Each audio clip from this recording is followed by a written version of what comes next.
여러분, 지금부터 동물과 에너지에 조금 글씨를 두껍게 써줄게요. 동물과 에너지.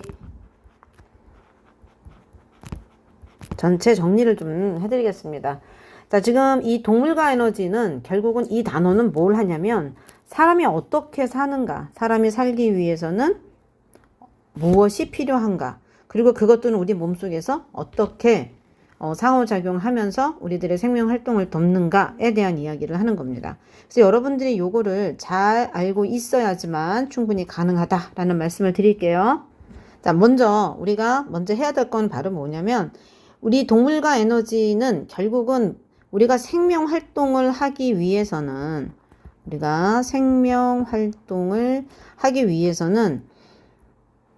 세포 안에서 어떤 일을 합니다. 이 세포 안에서 어떤 일이 일어나는가를 우리가 지금 공부를 하는 거예요. 자, 잠깐 선생님 펜의 모양을 좀 바꿔가지고 왔습니다. 자, 먼저 뭐냐면 세포 안에서 결국은 뭐냐면 우리는 산소가 필요하고요. 그 다음에 영양소가 필요합니다. 산소가 필요하고 영양소가 필요하고요. 그리고 이거가 실은 연소가 됩니다. 얘네들이. 연소가 되는 거예요. 산소를 만나서 영양소가 타는 거예요. 그래서 이제 나오는 거가 바로 뭐냐면 에너지가 되는 겁니다. 에너지. 자, 이 에너지가 결국은 이제 에너지가 발생하고 나면 타고나잖아요. 우리가 초가 타고나거나 어떤 뭐든지 타고나면 재와 이산화탄소, 물이 나는 것처럼 우리도 마찬가지예요. 이산화탄소가 나오고 그 다음에 물이 나오고 노폐물이 나옵니다. 근데 그 노폐물이 결국은 이제 요소죠. 이거를 우리가 이제 공부를 하는 거고요. 지금 우리가 이제 공부를 해야 되는 그 내용에서는 바로 이제 뭐냐면 이것들이 산소와 영양소가 우리 몸속으로 어떻게 들어가는가. 결국 몸속이 아니라 세포 안으로까지. 세포 안으로 어떻게 들어가는가. 그거에 대한 이야기고, 그 다음에 얘네들은 결국 우리 몸 안에 있으면 안 되거든요. 얘는 몸 밖으로 어떻게 나오는가. 에 대한 이야기고요. 그 다음에 이 에너지는 우리가 어떻게 사용하는가. 이 세 가지에 대한 공부를 여러분들이 정리를 반드시 해야 된다. 당연히 생명활동이겠죠. 당연히 생명활동. 그리고 생명활동 외에도 여러분들이 뭐 해요? 놀기도 하죠. 공부도 하죠. 운동도 하죠. 뭐 여러 가지가 있지 않겠습니까? 이런 것들을 여러분들이 이제 알아야 된다. 자, 그렇다면 이거에 관여된 여러 가지 과정이 있죠. 그 과정이 바로 뭡니까? 네, 소화 과정. 그리고 또 무슨 과정일까요? 화살표라기보다는 그냥 하나씩 쓰겠습니다. 소화 과정, 순환 과정, 그 다음에 호흡 과정, 배설 과정. 자, 이것들이 서로 유기적 관계, 서로 상호 협조하는 거죠. 유기적 관계를 가지고 우리들의 몸에서 작동을 하니까 우리가 이런 걸 할 수 있다 이 얘기입니다. 그래서 우리는 이 각각의 과정들을 하나씩 살펴보려고 합니다. 선생님의 지면은 너무 작기 때문에 여러분들이 한 면에 볼 수 있도록 선생님이 이제 작업을 하도록 하겠습니다. 자, 먼저 우리가 앞쪽에서 공부한 이 소화 과정은 영양소가 몸속으로 들어올 수 있도록 하는 겁니다. 그래서 우리가 지금 첫 번째는 소화 과정을 공부할 예정입니다. 자, 그래서 소화 과정에서 이제 소화와 흡수라는 부분을 공부를 하려고 합니다. 그러면 소화와 흡수는 처음에 1단계 소화 과정. 자, 소화는 왜 필요하죠? 우리 세포는 매우 작아요. 그런데 영양소가 우리 세포 안으로 들어오려면 영양소도 작아야 돼요. 그래서 음식물 안에 있는 영양소를 잘게 쪼개는 일을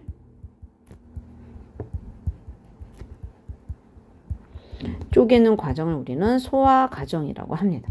자, 그러면 우리가 소화 과정을 어떻게 이제 이루어지는지, 이렇게 잘게 쪼개지는 소화 과정을 이렇게 하는 거에는 세 가지가 있어요. 첫 번째가 입에서 소화되고 있는 탄수화물인데, 자, 요거 그림을 가져와서 선생님이 설명을 해드릴게요. 자, 그림을 가져왔습니다. 자, 그림을 가져와서 지금 볼게요. 탄수화물이 이제 일단 우리가 녹말인 거죠. 자, 녹말로 우리가 이제 지금 공부를 하려고 합니다. 자, 파란색으로 가겠습니다. 자, 그래서 이 녹말, 처음에는 녹말 상태예요. 녹말 상태에서 입에서는 뭐가 나온다고 그랬지? 침샘에서, 입에 있는 침샘에서 누가 나와요? 네, 맞아요. 아밀레이스가 나와서 엿당으로 쪼개는 일을 하는데, 여기에서 우리가 좀 더 고민을 하면서 봐야 되는 게 바로 뭐냐 하면은, 입에서 모두 소화가 되지 않는다는 얘기예요. 모두 소화가 이루어지지는 않아요. 일부만 녹말에서 엿당으로 가는 겁니다.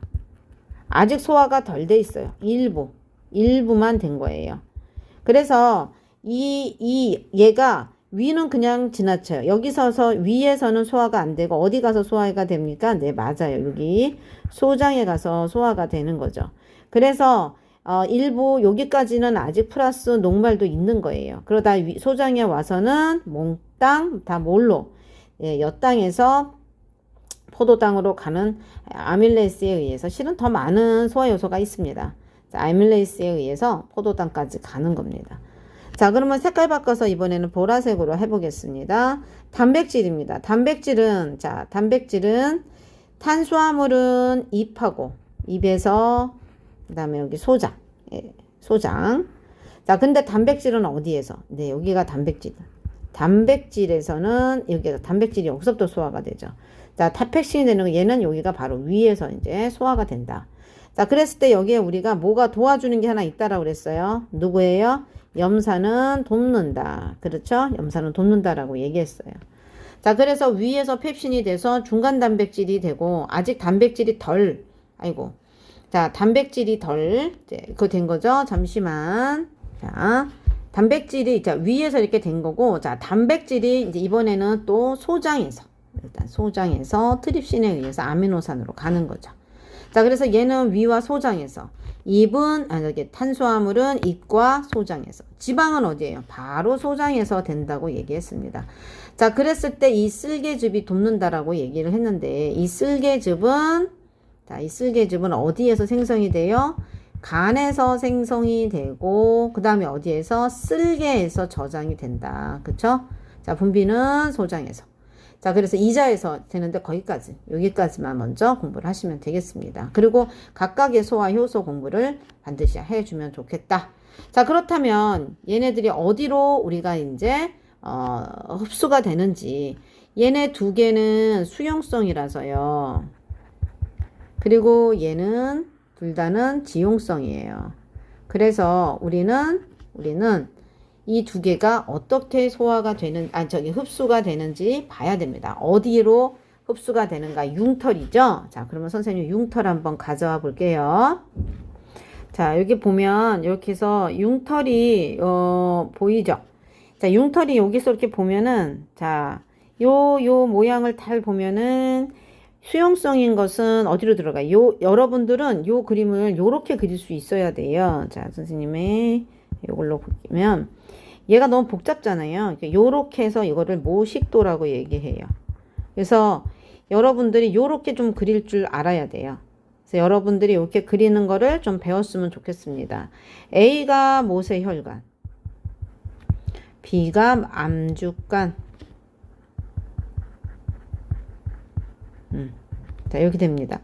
자, 그래서 여기를 딱 보면은 모세혈관으로 들어가는 거는 수용성으로 들어가야 되니까 포도당 플러스 뭐가 있을까? 무기염류가 있고요. 무기염류하고 수용성 바이타민 이렇게 있습니다. 그래서 얘네들이 어디로 흡수가 되느냐? 요 모세혈관에 들어간다. 지용성은 얘네들 뿐만이 하고 지용성 바이타민.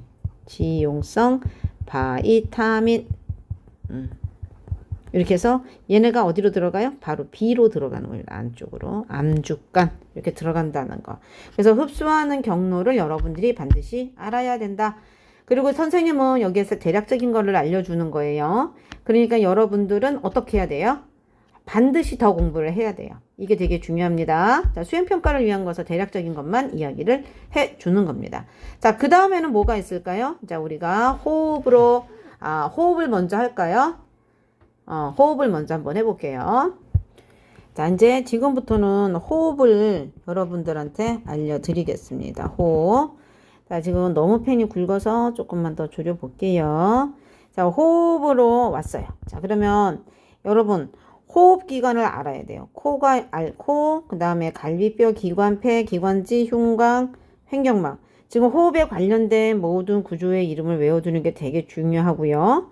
기관을, 자, 여기 안에 있는 구조 공부를 반드시 공부를 해둬라. 이거는 뭐 선생님이 설명할 게 없잖아요. 공기가 어디로 들어가요? 여기로 들어가죠. 그런데 선생님이 여기서 가장 중요하게 생각해야 될 거는 뭐라고 얘기했어요? 맞아요. 이 펜은 뭐가 없다? 자, 선생님이 요 부분에서는 요게 없다. 요게 왜 이렇게 안 그려질까요? 자, 얘네는 근육이 없다고 얘기했어요. 근육이 없어서 스스로 운동이 안 돼. 그런데 어떻게 공기를 들이마시고 내쉴 수 있을까? 그거를 좀 이따 요걸로 같이 공부를 하도록 할게요. 먼저 그렇게 공기가 들어온 것을 어떤 식으로 우리가 이제 우리 몸속에 체내에 받아들이냐면 여기 기관지 끝에 페포라는 게 매달려 있어요. 페포 요 부분을 여기 이렇게 지금 확대를 한 거예요.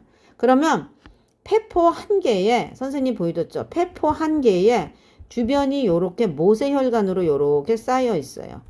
그래서 여기 지금 이쪽이 이렇게 해서 자, 이쪽이 여기에 보면 이쪽이 폐동맥, 그 다음에 폐동맥, 그 다음에 이쪽이 폐정맥. 이렇게 해서 다시 들어가야 되니까 요렇게 들어갔다가 요렇게 나가는 거가 폐를 중심으로 폐동맥이 되어 있다는 걸 여러분들이 아셔야 됩니다. 자, 그리고 나서 적혈구가 적혈구가 뭘 가지고 오냐면 이산화탄소를 가지고 오면 이렇게 주고 산소를 받아서 이제 몸속으로 다 가는 겁니다. 그러니까 여기는 무슨 일을 하느냐? 여기서는 산소를 얻는 과정을 해요. 산소를 얻는다. 자, 그러면 여기 페포에 여기 안에 보면 자, 선생님하고 여기 한번 정리를 해볼까요? 페포에서는 자, 페포와 모세혈관이 있어요. 그럼 뭘 주고받는 거예요?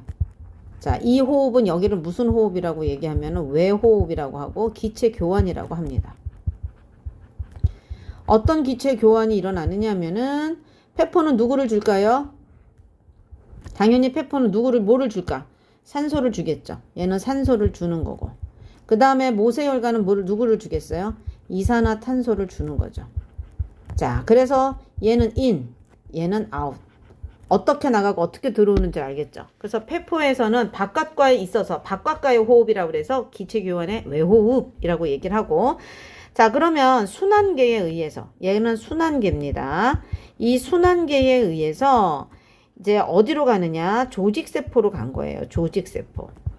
자, 이렇게 조직세포로 왔으면 조직세포와 뭐가 또 관계가 있겠습니까? 저기 모세혈관이겠죠. 모세혈관. 자, 모세혈관이 있겠습니다. 자, 그러면 이때 여기서 조직세포는 당장 뭘 주겠습니까?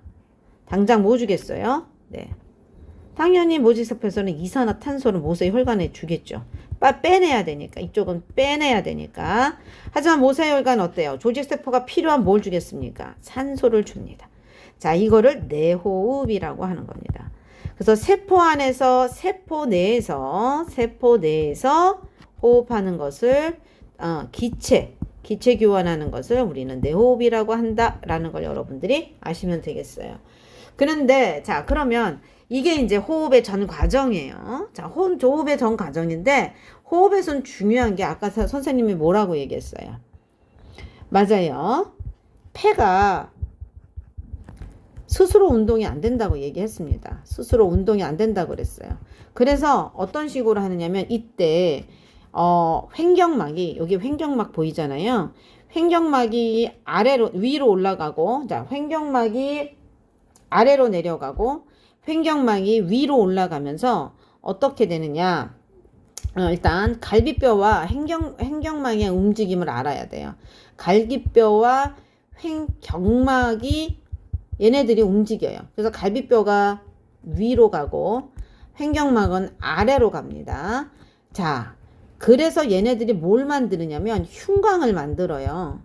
흉곽이라는 게 여기 안에 있는 전체를 흉곽이라고 합니다. 그래서 흉곽을 만들어서 흉곽 부피를 크게 하는 거예요. 자, 그러면 흉곽 부피가 크니까 어떻게 되겠어요? 흉곽 내부 압력이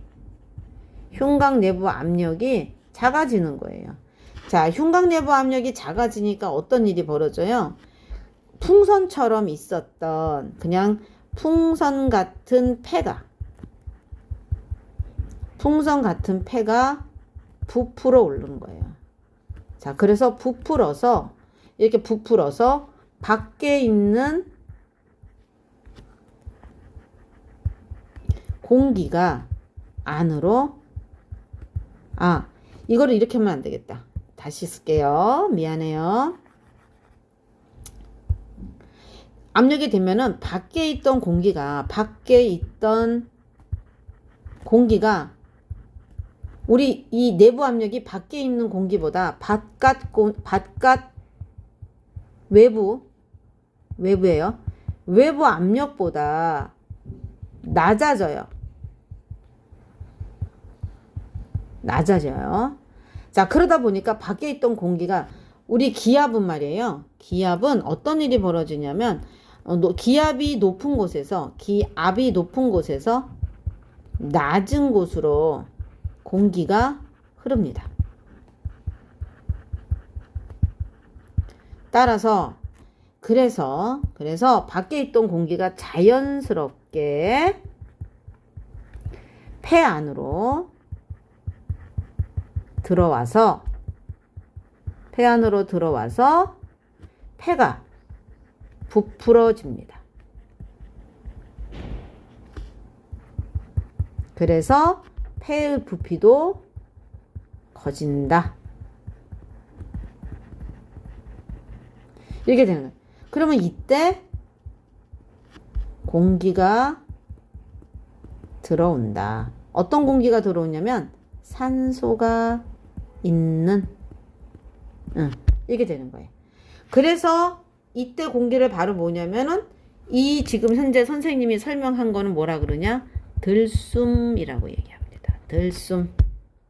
그럼 날숨은 어떨까요?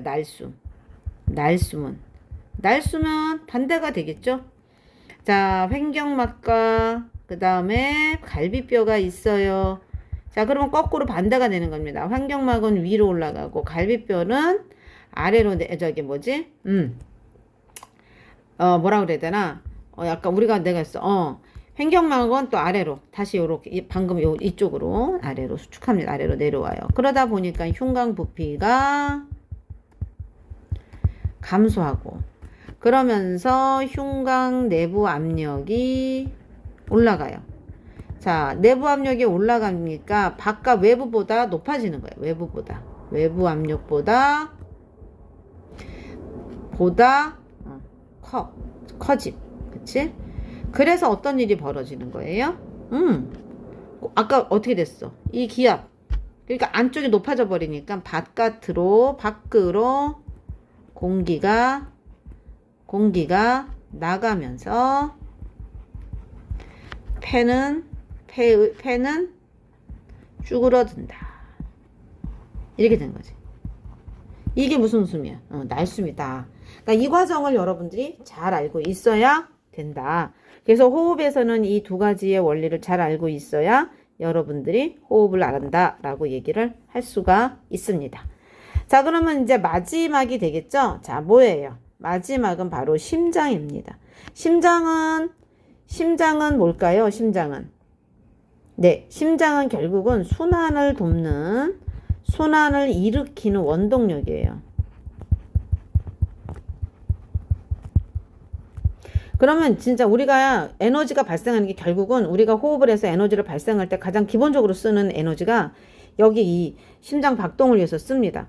자, 그랬을 때 여러분들이 지금 요 공부를 하기 위해서는 여기 순환을 일으키는 원동력 안에서 얘네들이 어디로 연결되는지 순환로를 공부를 해야 된다고 선생님이 얘기를 했어요. 그래서 여기 안에 딱 들어오면 다 대정맥으로 들어가서 그 다음에 판막을 지나서 그리고 나서 여기 우심방 그리고 우심실을 지나서 어디로 넘어가요? 자, 어디로 가요? 네, 폐동맥으로 간다고 얘기했어요. 그랬을 때 여기 다시 판막을 폐동맥으로 갔다가 여기 폐에서 산소를 받은 피가 폐정맥으로 들어와서 좌심방에서 어디로 들어와요? 좌심실.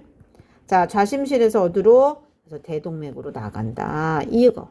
그리고 나서 대동맥에서 어디로 가는 거예요? 다시 이제 온몸으로 가죠. 자, 온몸에서 어떤 일이 벌어져요? 다시 정맥을 통해 거기서 이게 반복해서 돈다. 그래서 이 순환 관계를 잘 알아두어야 한다. 그래서 여기까지가 수행평가를 하기 위한 여러분들의 공부를 마무리를 해드리도록 하겠습니다.